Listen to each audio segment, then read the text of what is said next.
Pagod si Mama Sara. Kaya parati po siyang galit. Pero, bakit po hindi kami katabi matulog? Bakit niya po hindi ako sinusuklayan? Niyayakap at hinahalikan. Ayaw niya po ba sa akin?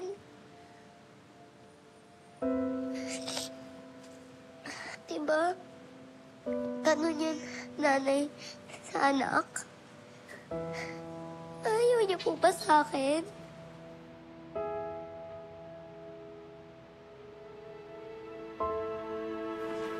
Kapag sinasaktan po ko ni Tito Chito,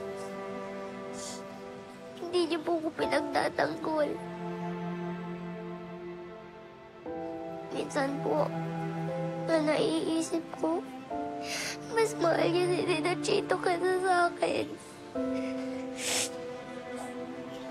Ang sabi niya po, mabigat lang daw po ako.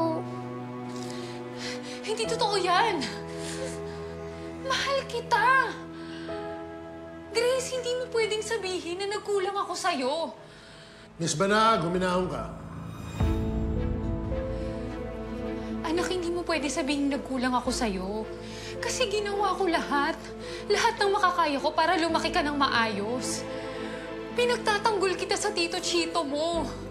Lagi nga kami nag-aaway dahil pinagtatanggol kita, hindi mo lang nakikita.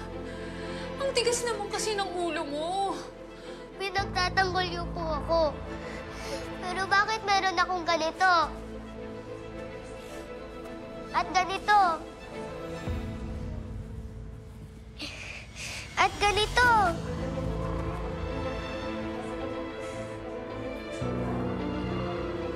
Grace, hindi ako may gawa ng lahat ng yan. Alam mo yan. Hindi totoo yan. Bawiin mo yung sinabi mo. Bawiin mo. Grace, bawiin mo yung sinabi mo. Bawiin mo!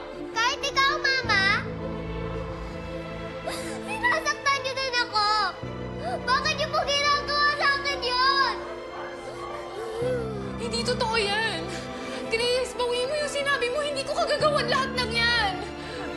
Grace! Grace, anak!